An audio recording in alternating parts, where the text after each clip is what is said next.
ಸರ್ವೇ ಭವಂತು ಸುಖಿನಃ. ಇಂದಿನ ಭಕ್ತಿ ಸಂದೇಶವನ್ನು ನೋಡೋಣ. ಯೋನ್ಯನ್ಯ ದೇವತಾ ಭಕ್ತ ಭಜಂತೆ ಶ್ರದ್ಧಯಾನ್ವಿತ ತೇಪಿ ಮಾಮೇವ ಕೌಂತೆಯ ಭಜಂತ್ಯ ವಿಧಿಪೂರ್ವಕಂ. ಅನ್ಯ ದೇವತೆಗಳನ್ನು ಯಾರ್ಯಾರು ಭಜನೆ ಮಾಡ್ತಾರೋ ಅವರೆಲ್ಲರೂ ಕೂಡ ನನ್ನನ್ನೇ ಉಪಾಸನೆ ಮಾಡ್ತಾ ಇದ್ದಾರೆ. ಆದರೆ ಅವರಿಗೆ ನಾನು ಅನ್ನುವಂಥ ಸತ್ಯ ಬೇಡ, ಅಥವಾ ನಾನು ಅನ್ನುವಂಥ ರೂಪ ಬೇಡ. ಬೇರೆಯವರನ್ನು ಭಜನೆ ಮಾಡ್ತಾ ಇದ್ರು, ಬೇರೆ ದೇವತೆಗಳನ್ನು ಬೇರೆ ರೂಪದಲ್ಲಿ ಪೂಜೆಗಳನ್ನು ಮಾಡ್ತಾ ಇದ್ರು ಕೂಡ ಆ ಪೂಜೆ ಎಲ್ಲವೂ ಕೊನೆಗೆ ನನಗೆ ಸಲ್ಲೋದು. ಇದು ಅವರಿಗೆ ಅರ್ಥವಾಗೋ ತನಕ ಅವರ ದಾರಿಯಲ್ಲಿ ನಾನು ಕೂಡ ಅಡ್ಡಿ ಬರೋದಿಲ್ಲ ಅಂತ ಭಗವಂತ ಸೂಕ್ಷ್ಮವಾಗಿ ಹೇಳ್ತಾ ಇದ್ದಾನೆ. ಎಲ್ಲ ಪೂಜೆಯು ಆಕಾಶಾತ್ ಪತಿತಂ ತೋಯಂ ಸಾಗರಂ ಪ್ರತಿಗಚ್ಚತಿ ತಥಾ ಸರ್ವದೇವ ನಮಸ್ಕಾರ ಕೇಶವಂ ಪ್ರತಿಗಚ್ಚತಿ. ಎಲ್ಲವೂ ಕೃಷ್ಣನಿಗೆ ಸಲ್ಲಬೇಕಾದ್ದು. ಇಂದು ಶ್ರೀ ಪರಾಭವ ನಾಮ ಸಂವತ್ಸರ ಉತ್ತರಾಯಣ ಗ್ರೀಷ್ಮ ಋತು ನೀಚ ಜ್ಯೇಷ್ಠ ಮಾಸಿ ಕೃಷ್ಣ ಪಕ್ಷೆ. ಇಂದು 6ನೇ ತಾರೀಕು ಸೋಮವಾರ, ಷಷ್ಠಿ ತಿಥಿ ಹಾಗೂ ಇಂದು ಪೂರ್ವ ಭಾದ್ರಪದ ನಕ್ಷತ್ರ. ಇಂದಿನ ಭವಿಷ್ಯವನ್ನು ತಿಳ್ಕೊಳ್ಳೋಣ. ಮೇಷರಾಶಿಯವರಿಗೆ ಉತ್ತಮವಾದಂತಹ ದಿವಸಗಳು ಮುಂದುವರಿತಾ ಇದೆ. ಮನಸ್ಸಿಗೆ ನೆಮ್ಮದಿ ಹಾಗೂ ಇಷ್ಟಾರ್ಥ ಸಿದ್ಧಿ, ಗುಂಪುಗಳಿಂದ ಧನ ಲಾಭ, ಮಿತ್ರರಿಂದ ಯಶಸ್ಸು, ಧನಾಗಮ. ವೃಷಭ ರಾಶಿಯವರಿಗೆ ಕಾರ್ಯಕ್ಷೇತ್ರದ ಯಶಸ್ಸು ಮುಂದುವರಿತಾ ಇದೆ. ಮನಸ್ಸಿಗೆ ಅತಿ ಹೆಚ್ಚಿನ ನೆಮ್ಮದಿ ಪ್ರಾಪ್ತಿ.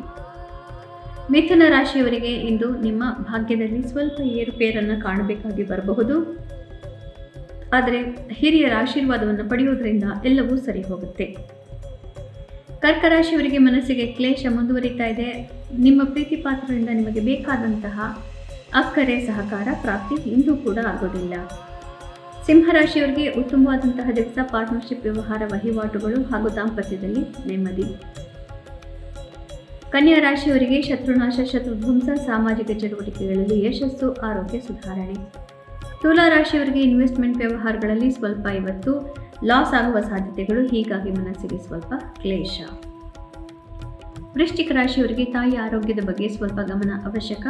ರಿಯಲ್ ಎಸ್ಟೇಟ್ ಇತ್ಯಾದಿ ವ್ಯವಹಾರಗಳಲ್ಲಿ ಇರುವವರಿಗೆ ಇಂದು ಕಾರ್ಯಕ್ಷೇತ್ರದಲ್ಲಿ ಸ್ವಲ್ಪ ಟೆನ್ಷನ್ ಜಾಸ್ತಿ. ಆದರೆ ಧರ್ಮ ಮಾರ್ಗದಿಂದ ನೀವು ಎಲ್ಲ ತೊಂದರೆಗಳಿಗೂ ಉಪಾಯವನ್ನು ಪಡೆದುಕೊಳ್ಳಬಹುದು.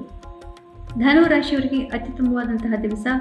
ಮಾಧ್ಯಮಗಳಲ್ಲಿ ಕೆಲಸ ಮಾಡೋರಿಗಂತೂ ಅತ್ಯುತ್ತಮ. ಸೋಷಿಯಲ್ ಮೀಡಿಯಾದಲ್ಲಿ ಇವತ್ತು ಯಶಸ್ಸು. ಮಕರ ರಾಶಿಯವರಿಗೆ ಸಂಸಾರದ ವಿಚಾರಗಳಲ್ಲಿ ಹೆಚ್ಚಿನ ಗಮನ ಅವಶ್ಯಕ. ಸಂಸಾರದಲ್ಲಿ ಎಲ್ಲರೂ ಕೂಡ ನಿಮ್ಮನ್ನೇ ಇವತ್ತು ಅವಲಂಬಿಸಿರ್ತಾರೆ. ಕುಂಭರಾಶಿಯವರಿಗೆ ಸ್ವಲ್ಪ ಕಷ್ಟಕರವಾದಂತಹ ದಿವಸ. ಆದರೂ ಕೂಡ ಮಧ್ಯಾಹ್ನದ ಮೇಲೆ ಮನಸ್ಸಿಗೆ ನೆಮ್ಮದಿ ಪ್ರಾಪ್ತಿ. ಹೀಗಾಗಿ ಇಂದು ಸ್ವಲ್ಪ ಕ್ಲೇಶಕರವಾದಂತಹ ದಿವಸವನ್ನು ನೀವು ನೋಡ್ತಾ ಇರಬಹುದು. ಮೀನ ರಾಶಿಯವರಿಗೆ ಸ್ವಲ್ಪ ಕಷ್ಟಕರವಾದಂತಹ ದಿವಸ. ಮನಸ್ಸಿಗೆ ಎಷ್ಟೊಂದು ನೆಮ್ಮದಿ ಇರೋದಿಲ್ಲ.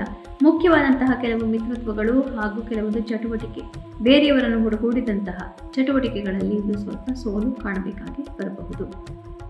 ಪುನಃ ನಾಳೆ ಭೇಟಿಯಾಗೋಣ. ಅಲ್ಲಿವರೆಗೂ ನಿಮಗೆ ತಿಳಿದೇ ಇದೆ. ಗೀತಾ ಶ್ಲೋಕಗಳ ಶ್ರವಣ ಪಠಣ ಮನನ ಲೇಖನದಿಂದ ಭಗವಂತನ ಧಾಮವನ್ನು ನಾವು ಸೇರ್ತೇವೆ. ಸ್ವರ್ಗಕ್ಕೆ ಹೋಗಿ ಪುಣ್ಯ ಕಳೆದುಕೊಂಡು ಭೂಮಿಗೆ ಪುನಃ ಹಿಂತಿರುಗಿ ಬರುವಂತಹ ಈ ಜನ್ಮದ ಒಂದು ಚಕ್ರವನ್ನು ಕಳೆದುಕೊಳ್ಳುತ್ತೇವೆ. ಶುಭಮಸ್ತು. ಶ್ರೀಕೃಷ್ಣ ವಿಜಯ.